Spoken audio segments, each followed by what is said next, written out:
faire une petite introduction, Fouad, et puis bien sûr, tu vas développer. Alors comme à chaque fois, on va faire un travail là ensemble. On va profiter d'un invité, mais c'est vraiment un échantillon, une sorte de mise en bouche, parce que notre hôte, comme les précédents, a bien plus à dire que ce qu'il va vous dire là. Mais c'est voilà, pour vous mettre un petit peu en appétit. Donc notre invité s'appelle Fouad Hassoun. Il est né en mai 68 et vous verrez qu'il a effectivement une part de lui-même qui est un peu révolutionnaire, mais c'est pas le révolutionnaire que vous pouvez imaginer. Et on va voir ce que c'est. Il est né donc en mai 68 au Liban. Après un attentat, il s'est installé en France, où il a suivi ses études d'ingénieur et de commerce. Alors, à la suite d'un attentat, quand même, je peux le dire tout de suite, à la suite d'un attentat en 1986, il a 17 ans et donc il ne perd pas la vie, mais il perd la vue. Bon, on va développer cet aspect-là ensuite, mais c'est quand même un élément important. Il est chef d'entreprise et il accompagne de nombreuses personnes dans leurs projets personnels et professionnels. Il est marié et père de 4 enfants. Et puis, il est engagé dans plusieurs associations culturelles, cultuelles. Voilà, il a de toute évidence une trajectoire assez incroyable. On va le voir là, une trajectoire à la fois intérieure et qu'il tend, et c'est ce qu'il va faire là, à partager avec d'autres pour les inspirer. En tout cas, voilà, vous pouvez trouver, je pense, je dis d'ores et déjà, l'ensemble de son témoignage dans son livre qui s'appelle J'ai pardonné. Alors là, je vous spoil un petit peu le contenu là, mais qui s'appelle J'ai pardonné et que vous pouvez trouver. Alors, il va nous dire ensuite où, mais moi, j'ose pas le dire, mais j'ai trouvé sur Internet sur un site qui s'appelle, je sais plus comment, l'Amazon, je crois. Enfin C'est ça. bref. Entre autres, il est pas. Voilà. Voilà. Et Fouad, est-ce que tu veux compléter? Est-ce que tu veux te compléter cette présentation peut-être? Alors, la chose que je peux dire, que je suis heureux d'être avec vous, je suis très heureux. Et je remercie aussi Jean-Marc, avec qui j'ai fait une très belle rencontre. Et j'espère que ce soir aussi, nous aurons une rencontre à faire. Je suis en France depuis 35 ans et je suis très touché par tout ce qui se passe au bureau. Sincèrement, je suis bluffé. Voilà. Ok, super. Merci beaucoup. Euh, bon, alors on va rentrer dans le Dans sujet, le vif. dans le vif, ouais. Fouad, super. Et donc, première grosse question, effectivement, avec une enfance qui a été marquée, enfin en tout cas en partie par la guerre, cet attentat à la voiture piégée, bon, la perte donc de la vue, on l'a dit. Euh, et bon, tout ça, ça paraît inouï, et en même temps, on ouvre les infos, on entend parler de ce genre de choses. Là, on a en face de nous une personne qui concrètement a vécu ça. En France, maintenant, on peut vivre ce genre de choses aussi. Alors, vous êtes membre d'une communauté, les Maronites, donc c'est une branche des chrétiens. Bon, bref, votre famille vient de là. Ok, ça c'est pour le background, disons, culturel. Euh, et dans votre bouquin, vous écrivez que dans ces temps de guerre et de tension au Liban, à un moment donné, il y avait donc des conflits entre certains musulmans, entre les musulmans et les chrétiens. Et vous écrivez, entre jeunes, donc vous vous battiez, à force de nous côtoyer, alors vous, à force de vous côtoyer, oui, même dans le travail des combats, sur les barricades, nous finissions par tous nous connaître et être de véritables frères de combat. Au fond, plus amis qu'ennemis alors que nous étions ouais, voilà, bref, nous étions simplement dans des camps opposés. Alors, on est parfois dans des camps opposés un peu partout, peut-être même aux Mureaux, partout en France, comme ailleurs. Et comment sortir de cette logique d'affrontement permanente? La guerre, c'est deux temps. Le temps du combat et le temps de la trêve. Et au moment de la trêve, qu'est-ce qui se passe? On construit un petit peu la paix. C'est un prémisse pour ce qui se passe bien. On arrête, on ramasse nos blessés, on pense nos plaies. Il y a le repos du guerrier. Et puis petit à petit, on regarde ce qui se passe chez l'autre aussi. On voit très bien les dégâts. Ils sont chez nous, ils sont chez l'autre. Cette violence qui est suscitée par la guerre, qui est là allumée par cette flamme destructrice, elle se transforme à un moment en un temps de paix, une accalmie. Et donc, pendant cette accalmie, on se regarde, on s'observe et on commence à s'approcher. Puis, au début, on commence un petit peu à s'insulter, à avoir peur l'un de l'autre, à dire des gros mots, tous les mots des petits oiseaux qui passent. Et puis, petit à petit, toi, tu t'appelles Charles, moi je m'appelle Fouad, et puis tu as un nom, tu as un visage, tu me ressembles en fait, tu parles la même langue que moi, tu as envie de me connaître, et je t'ouvre je t'ouvre mon esprit, je t'ouvre mon cœur, et je te pose une question un peu inédite. Alors, comment va ta mère? Et puis il me répond, maman, elle est morte il y a 2 ans. Et là, tu es touché parce que tu te projettes, et si c'était ma mère. Et c'est comme ça que les choses se sont créées. La rencontre qui s'est passée derrière les barricades a créé une sorte de flamme plutôt positive, une flamme de vie qui dit, mais pourquoi on s'entretue? Pourquoi on se fait la guerre? Et puis quand on se posait la question, mais je lui dis, mais pourquoi toi tu fais la guerre? Mais il n'y avait pas de réponse. Et toi, pourquoi tu l'as fait? Ben, je n'ai pas de réponse non plus. En fait, on nous a demandé d'être là, on nous a poussé à se séparer l'un de l'autre, à mettre des barricades. Hier, on allait à la même école ensemble, on allait manger dans le même resto, et aujourd'hui, on est séparés. Il y a des barricades entre nous, il y a des murs entre nous. Cassons-les, détruisons-les, construisons le pont qui va nous permettre d'aller l'un vers l'autre. Et ça s'est passé concrètement. Un jour, un des combattants de l'autre côté m'avait dit, si tu as un problème un jour, tu n'as qu'à venir dormir chez moi, hein. Si tu n'arrives pas à rentrer chez toi, qu'il y a des bombardements, tu sais, ma mère m'a dit que tu peux venir dormir à la maison. Incroyable! C'est Mais dingue. c'est quelque chose de dingue. Mais dit, mais oui, c'est un frère, un compatriote, un ami. Et on va faire des choses ensemble. Et c'est ça qui est beau. C'est-à-dire, il faut quitter cette tension-là, détruire ces murs et puis rencontrer l'autre parce qu'en lui, il y a un frère dans l'humanité, un frère dans le sang, hein, dans tout ce qu'on dit, parce qu'on est vraiment tous des frères. Mais je ne sais pas juste pour dire cela de façon un petit peu naïve. Non, il y a une vraie fraternité parce que nous avons tous la même vie. On est tous porteurs d'une vie et cette vie, elle a la même valeur chez moi, chez toi, chez l'autre. Mm, mm. On vaut le même prix. On a du prix. On a du prix. Il y a un Mais, prix mais, qui est inestimable. mais Fouad, et je comprends très bien ce point, cette absurdité qui existe, mais en même temps, quand on a justement, quand notre valeur propre a été reniée par l'autre, quand on a été blessé intérieurement par l'autre, c'est parfois difficile de ne pas être en guerre finalement avec l'autre, de ne Il pas y être a dans un la autre chemin. revendication. Pardon. Il y a un autre chemin. Il y a une autre route. Oui, on peut être blessé, on peut être malmené, on peut être même détruit, entre guillemets. Bon, j'ai quitté mon village après un massacre. J'ai quitté plusieurs maisons à Beyrouth qui ont été détruites par les bombardements. J'ai perdu la vue à cause d'un attentat terroriste, d'une voiture piégée. Et puis, je, j'étais face à deux chemins, soit la haine et la vengeance, soit la paix et le pardon. Et je me suis trouvé face à ces deux routes. Une qui me tourmentait et qui me rongeait de l'intérieur, et une autre qui me disait, mais vas-y, libère-toi, quitte cette haine, rejoins-moi dans ce chemin de paix parce que tu seras heureux. Et c'est ça que j'ai choisi et c'est ça que j'ai construit durant ces 35 années depuis que je ne vois plus. Mais ce sentiment d'injustice, il a fallu faire un deuil, non? Enfin, c'est quand même, on y est attaché parfois, à cette colère, à cette injustice. Évidemment, j'ai reconnu le mal qui m'a été fait et cécité que je porte en moi, c'est une croix lourde. Elle me pèse tous les jours quand je suis dans la rue, quand j'ai besoin de traverser, quand je suis seul, quand je suis à la maison avec ma femme, mes enfants, quand je suis empêché de faire certaines choses, à mon boulot. Il y a beaucoup, beaucoup d'obstacles. Mais cette difficulté-là, elle ne m'empêche pas de vivre. Et la vie que j'ai rencontrée le lendemain de l'attentat, quand j'étais sur mon lit d'hôpital et j'ai vu que j'étais vivant, j'ai compris que cela était précieux. Et cette vie, je devais la protéger un maximum.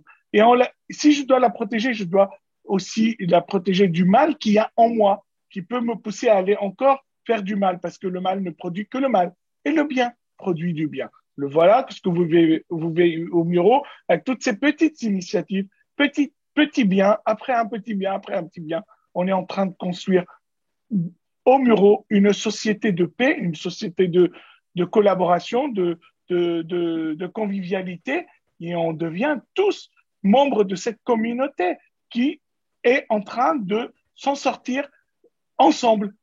Et pour y aller, il fallait, moi, que je quitte ce boulet qui m'empêchait d'avancer, que je coupe ce boulet de la haine, de la vengeance ou de la justice que je voulais faire à moi-même.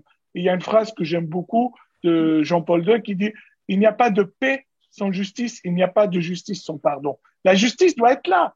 Et oui, en reconnaissant le mal, on essaie de le réparer. C'est ça qui est juste. Mais c'est pas en criant le mal en face que je le repars. Mais parfois, enfin, j'insiste, la douleur, les blessures et toutes les conditions qui en découlent, elles sont inscrites, elles sont enracinées à la fois en nous à titre de personne, mais aussi à l'échelle de la famille ou à l'échelle d'une communauté, d'une ville, d'un pays. Et s'il faut aller apporter la paix, s'il faut sortir de ça, ah, ça veut dire que puisque la nature a horreur du vide, ça veut dire qu'il faut y mettre autre chose. Il faut la remplacer, il faut creuser. Et parfois, les gens, on ne veut pas. Enfin, je veux dire, c'est compliqué. Ça implique des efforts, donc une forme de douleur. Et puis ensuite, il y a des mauvaises associations d'idées qui sont faites avec cette idée-là de pardonner. On voit ça comme une forme de faiblesse. Enfin, il y a beaucoup de préjugés là-dessus. Comment traiter Ouais. ça? Et le mal, il est fait. Maintenant, je dois le dépasser, le surpasser. La France, elle existe. Et ce n'est pas elle qui va m'empêcher d'être heureux et de faire la paix avec moi-même d'abord, et puis avec les autres. Si le mal est en moi, bah, il va me générer du mal. Si je le quitte, si je le dompte, c'est quoi le mal? Bah, c'est aussi bah, la maladie, c'est la pandémie, c'est les accidents, c'est les tremblements de terre. Il y a beaucoup de sources de mal qui sont causées de façon, je dirais, préméditée ou accidentelle ou calamité, etc. Mais, et puis, on s'arrête là. OK, je porte ce mal, je ne l'oublie pas, je ne l'efface pas de moi, mais je ne vais pas aussi le produire dans ma vie. Donc, le pardon que j'ai vécu, moi, avec celui qui m'a causé ce mal, c'était gratuit parce que je voulais me libérer de cette haine. J'ai vu que la haine a détruit mon pays. J'ai vu que la haine a détruit ma famille. Moi, j'ai perdu 14 cousins. J'ai perdu mon grand-père, mon oncle.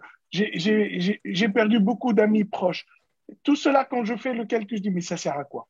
Pourquoi ils sont morts? Quand je regarde aujourd'hui, je dis, mais en fait, pour rien. Parce que c'est la vie qui compte. Et on pouvait, peut-être, avec un peu de sacrifice, un peu d'abnégation, un peu de retrait de ma part, peut-être concéder quelque chose à l'autre, peut-être je lui permets aussi d'avancer un pas vers moi. Un pas de paix, il construit un pas de paix. Forcément, la rencontre doit se faire à un moment donné. Mais si elle ne se fait pas, si il n'y a pas de réconciliation, moi, je gagne ma liberté. Parce que la haine, elle nous rend esclaves d'elle-même et elle nous met dans un trou où on ne peut plus s'en sortir. Et on a l'impression que d'être tout le temps une victime et que le monde nous en veut et que tout le monde est contre soi, etc. Donc, quand on est libéré de cette haine, bah, on est tourné vers les autres, on devient généreux, on partage, on s'ouvre et on produit du bien et ça emplit le vide dont tu parles. C'est toutes ces bénédictions, ces actions de bonté qu'on a envers les autres bah, qui sont aussi générées par une source extraordinaire qui s'appelle l'amour. Aimer l'autre comme soi-même, c'est aussi comprendre qui je suis, comment je m'aime, que je me regarde le matin dans la glace et je me dis, mais qu'est-ce que tu es beau, qu'est-ce que tu es fort, qu'est-ce que tu es intelligent, vas-y, tu vas y arriver. Et ça va être une journée belle pour toi. Et pourtant, mes journées sont jamais faciles. Tu te lèves le matin, tu trouves pas le dentifrice, que ton fils stressé le matin, il l'a mis dans le frigo pour aller à l'école, etc. Des petites choses de la Ouais. vie qui sont des contraintes. Hein. Tu es dans la rue et on t'a mis un obstacle sur le trottoir que tu prends tous les jours, mais il y a un gros truc où tu te rentres dedans, tu te casses tes lunettes, etc. Beaucoup de choses. Et puis, alors, je peste. Oui, sur le moment, je peste. Et ça ne dure pas longtemps parce que la vie continue et la vie est belle. Ah, punaise, gros sujet, merci. Puisque bon, derrière tout ça, en fait, c'est un enjeu de vivre ensemble. Hein. Bon, ça a été évoqué très clairement. Il y a un enjeu très personnel, parce que d'ailleurs, l'enjeu du pardon, tel que tu l'exposes dans ce bouquin, c'est avant tout un enjeu très personnel.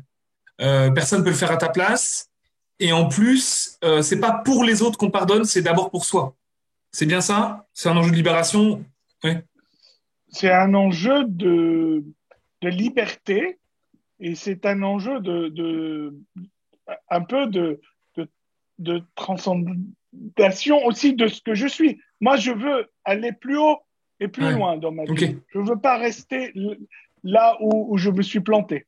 Alors, Ok. pour cela, oui, le pardon, il est gratuit d'abord et il ne peut pas se faire par procuration, ça c'est clair. Je ne peux pas dire, Charles, il y a telle personne qui t'a fait du mal, je t'inquiète pas, je vais pardonner pour toi. Oui, Ça oui, ne oui. produira pas le même Bien effet. sûr. Je dis, mais je peux te dire, bah, il faut que tu pardonnes, tu seras plus heureux. Ou tu m'as fait du mal, franchement, est-ce que tu t'en rends compte? Ou je suis désolé, je t'ai peut-être un peu bousculé, je t'ai parlé un peu l'autre jour de façon brutale, etc. Donc, dans nos vies, il y a beaucoup de choses, de moments simples. Hein. Moi, j'ai vécu un pardon extraordinaire, mais tous les jours de ma vie, je travaille à ce que ma vie soit ordinaire, que je sois un époux ordinaire, un père ordinaire, un chef d'entreprise ordinaire, un ami ordinaire. Euh, c'est important, c'est rendre l'extraordinaire de ma vie ordinaire. Ça veut dire qu'il peut aussi, il peut se refléter dans chaque action que je produis dans ma vie. Chaque action doit être liée à ce que je suis moi-même. Forcément, maintenant, avec l'expérience, avec la hauteur de vue que j'ai, hein, sans jeu de mots, avec le recul que j'ai, bah, les choses me paraissent plus simples. Mais parfois, c'est compliqué de pardonner, je sais pas, à son enfant qui vient de faire une grosse bêtise. L'autre jour, j'étais en train de gronder ma fille pour avoir cassé un objet auquel je tenais énormément. Et en la grondant, elle me dit pardon, papa. Je dis mais non, pas pardon. Je t'avais dit de ne pas toucher à cet objet. Elle me dit mais tu as pardonné à celui qui t'a crevé les yeux. Tu peux quand même me pardonner. Parfois, ces petits pardons sont aussi importants, aussi essentiels dans nos vies pour continuer à être en paix et ne pas produire cette colère qui nous ronge et qui peut aussi produire aussi des effets négatifs sur ceux qui nous entourent. Ça se joue le jour au jour, l'heure après heure, minute après minute, et ça se construit dans une vie paisible. Plus on est en paix, plus on est heureux, plus on est positif, et plus on rayonne, et je peux vous dire, c'est très contagieux. Alors, puisqu'on parle de ça, de transmettre, tu parlais de ta famille, on parle aussi du vivre ensemble. Aujourd'hui, enfin bon, je vais pas avoir le discours un peu classique, mais la famille souffre un peu, en tout cas le modèle tel qu'il existait, sans prendre trop parti. Je vais rester, je veux pas, voilà, pas politiser mon discours, mais euh, le modèle de la famille est en souffrance et voilà, on sait aussi qu'à côté de ça, bah, il y a certaines tensions dans la société, etc. Il y a des enjeux de vivre ensemble qu'on essaie de résoudre de l'extérieur, mais comment finalement accéder à la famille? Qu'est-ce qu'on peut faire pour la famille? Est-ce que tout se joue là ou pas? Ou quel est ton avis là-dessus? La famille, c'est le premier lieu de vivre ensemble. Hein. Moi, je vois avec mes enfants, il faut qu'ils partagent leurs jouets quand ils sont petits, il faut qu'ils partagent leur chambre quand ils grandissent, il faut qu'ils partagent la nourriture qu'on leur propose. C'est un lieu de solidarité. Quand il y en a un qui tombe, il faut l'autre qui le relève.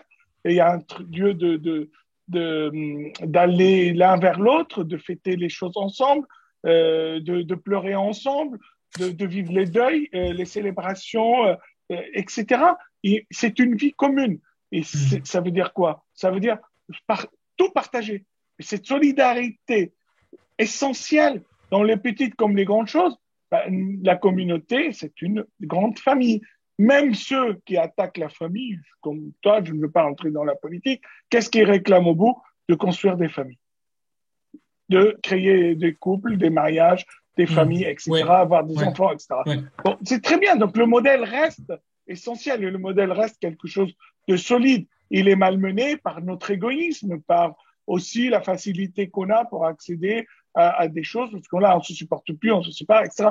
Ben, peu importe, mais qu'on le voit très bien quand on souffre, quand on écoute l'autre, quand on le supporte, surtout dans ce qu'il a de plus exaspérant, dans ce qu'il a de plus puant parfois. Mais par ta patience, par ton, oui, par ta persévérance, tu arrives à faire basculer l'autre dans ce qu'il a de meilleur en lui et tu vas y arriver. Et tu vas sortir de cela, de cette déprime, de ce ras-le-bol, etc.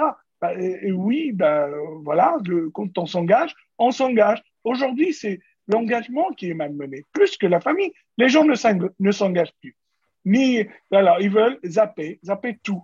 Hein, donc, dans les associations, dans les familles, dans le boulot, etc. Partout, les gens veulent zapper. Et une fois qu'ils sont engagés, qu'il y a du long terme et qu'on tient malgré les difficultés, qu'on regarde l'histoire sur le long, on dit mais waouh, c'était génial. Et qu'est-ce qu'on a traversé ensemble les difficultés et qu'est-ce qu'on a grandi ensemble. Et c'est ça qui est beau. C'est dans la famille, on grandit ensemble. Comme moi, je me suis marié, je voulais avoir des enfants, on n'a pas eu le temps tout de suite de les avoir parce que le premier enfant a pointé son nez 8 ans après le mariage.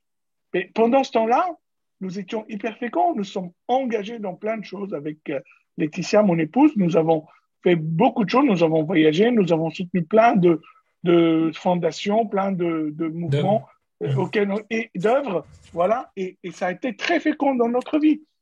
Et ben le jour où les enfants sont arrivés, on était prêt vraiment à leur transmettre quelque chose de beau et de les faire grandir dans cette dynamique-là de prendre soin les uns des autres. C'est prendre soin, c'est aimer, hein, c'est soigner, c'est être auprès de la personne quand elle tombe, et parce qu'elle peut être auprès de toi quand tu tombes. Et c'est cette culture de soutien intergénérationnel est extraordinaire aussi. Et on le voit encore en France dans certaines communautés. Et on voit très bien le bon et le bénéfice de cela. Et c'est même économiquement, c'est hyper positif et hyper rentable. Alors, c'est une parfaite transition parce que j'allais parler de l'entreprise ensuite. Fouad, tu es chef d'entreprise. Alors, pour un gars un peu étroit d'esprit, peut-être comme moi, jeune, naïf, je me dis, bon, une personne non-voyante qui fonde une entreprise, tout me paraît plus compliqué. Mon fonder une entreprise, ça paraît impossible. Tu as fondé une entreprise et Mais quelle est-elle? qu'est-ce qui est plus difficile, mon cher ami, c'est de fonder une entreprise ou une famille. Et tu vois, et je peux te dire, au-delà, avant de parler de mon entreprise, je suis Ouais. fier de ma famille. Et je ferai tout pour faire grandir cette fierté-là. Je dis une fierté bien placée. Hein. Je suis humblement Bien sûr, bien sûr, aussi bien sûr.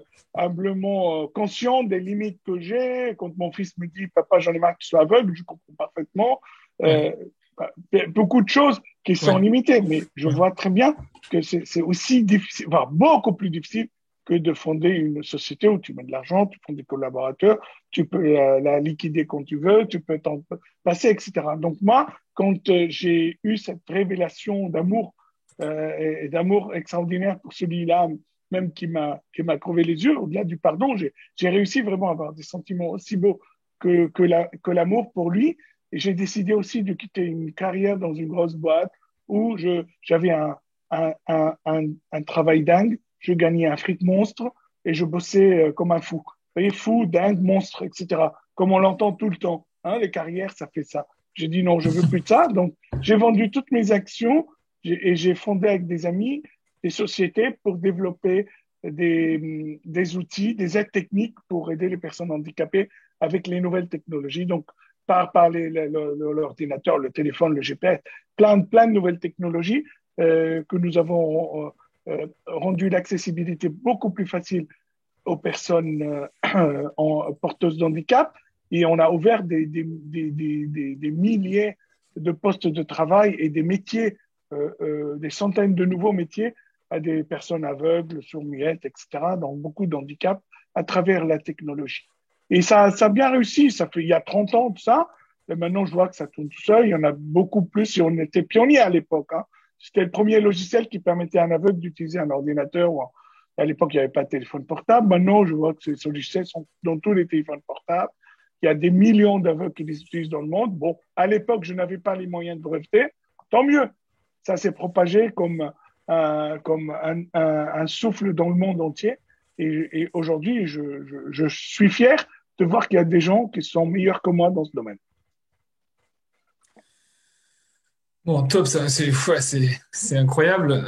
Si vous avez des questions, excuse-moi, Fouad, hein, je m'adresse à notre Vas-y, auditoire. Si vous avez des vas-y. questions, n'hésitez pas à les poser. Alors, soit vous levez la main, ou vous pouvez aussi les poser directement dans le chat. Il reste 5 minutes pour cet exercice. Euh, je n'ose pas, j'ai une autre question, mais est-ce que je la pose? Je laisse plutôt la place à quelqu'un. Je suis sûr que Siam a une question, comme à chaque fois. Siam, tout d'un coup, elle va surgir, Carrément, Siam. carrément. Si tu savais, Voilà, moi, la j'ai voilà. 1 million de 1000 milliards de questions à poser, hein. Vas-y, Siam, pose une question à Fouad. Enfin, franchement, je ne sais pas si je vais pouvoir la poser, cette question, parce qu'elle est un peu... je ne sais pas si elle est stupide. Mais du coup, votre histoire est vraiment touchante, parce que j'arrive pas à imaginer que du jour au lendemain, on perde la vue comme ça, surtout dans des circonstances terribles. Alors, ma question... Oh là là là. Alors, Vas-y, allez, ferme les yeux. Ma question, c'est si vous y aviez, si cet accident ne se serait pas passé, Vous serez le même comment, aujourd'hui. pardon, Ouais, Vous serez le même aujourd'hui, c'est ça?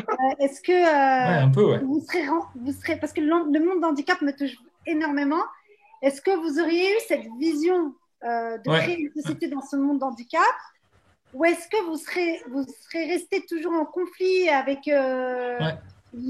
l'autre religion, etc. Donc voilà, en fait, c'est fou parce que je me dis quand même, il suffit d'une épreuve dans la vie pour que tout soit remis en question, en fait. Tout se bouleverse, en fait. Merci, Siam. Alors, Merci, Siam. je vais te répondre euh, un peu d'une façon contournée, mais c'est pas grave. Tu sais, aujourd'hui, si on me dit, on te redonne une paire d'yeux et tu me donnes la moitié de ton bonheur, je dis non. Je ne céderai pas un iota du bonheur dans lequel je suis aujourd'hui. Et ce bonheur n'est pas dû à mon handicap, Ouais. mais ce que j'ai construit autour de ça Mm. a fait que je sois aujourd'hui un homme heureux. Et ça veut dire que ce n'est pas mon handicap qui va me rendre malheureux ou heureux. Mais si le fait de voir va m'empêcher d'être heureux, je dis non. J'ai compris ce qui était l'essentiel dans ma vie.